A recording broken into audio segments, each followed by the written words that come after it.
Sulle mascherine si discute, si polemizza e si lanciano accuse. Però qualcuno dice che a mancare non sono le mascherine, ma la cultura di usarle. Con molta saggezza ci sono invece persone che vanno in giro con mascherine e guanti, malgrado non fosse obbligatorio per decreto, ma semplicemente per una questione di buonsenso. Certo, sarebbe stato più semplice e più chiaro se il governo avesse imposto l'uso della mascherina per tutti, soprattutto adesso alla vigilia delle riaperture. Insomma, se la mascherina aiuta a contenere il rischio, perché non c'è stato un decreto ad hoc? Sull'argomento mascherine, ad Agrigento le polemiche non si placano. Giuseppe Di Rosa del movimento Mani Libere torna ad attaccare il comune proprio sulle mascherine che sarebbero state distribuite ai cittadini ma che nessuno ha visto.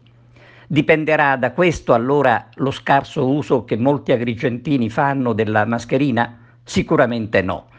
Per cui, al di là dell'aspetto politico della questione, ci sarebbe da discutere tanto sul comportamento di non indossare la mascherina, nemmeno quando si va in giro a fare la passeggiata o quando ci si incontra per strada.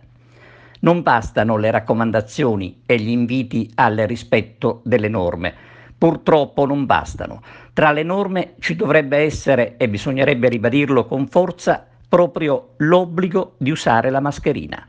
Sono state già riaperte molte attività, da lunedì ne saranno riaperte altre, le parrucchierie, le generi alimentari, i ristoranti, le pizzerie, ma ad Agrigento mancano le mascherine. Mascherine che il comune di Agrigento ancora una volta dice che sono state omaggiate da un amico cinese che invece ci è toccato pagare 1.360 euro per il trasporto. Perché questo trasporto non ci è dato capire? Perché una determina di finanziamento del trasporto del 2 aprile ancora non produce nessun obiettivo. Lo avevamo gridato immediatamente, il trasporto con la Cina è fermo, è bloccato e le mascherine non arriveranno, tarderanno ad arrivare quantomeno. Perché andare a spendere 1.360 euro di fondi comunali e non eventualmente attingere dalle mascherine che sta distribuendo la Protezione Civile regionale?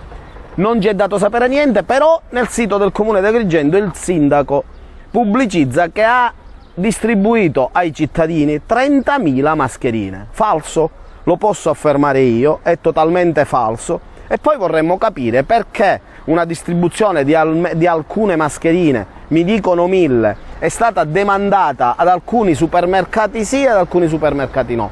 Perché devo andare al supermercato per avere distribuita la mascherina? Ci sono le associazioni di volontariato, c'è la Protezione Civile, come in tutte le città civili, addirittura nei paesini, le mascherine sono state distribuite domicilio per domicilio. Solo ad Agrigento le mascherine e i buoni alimentari devi andarle a ritirare al comune.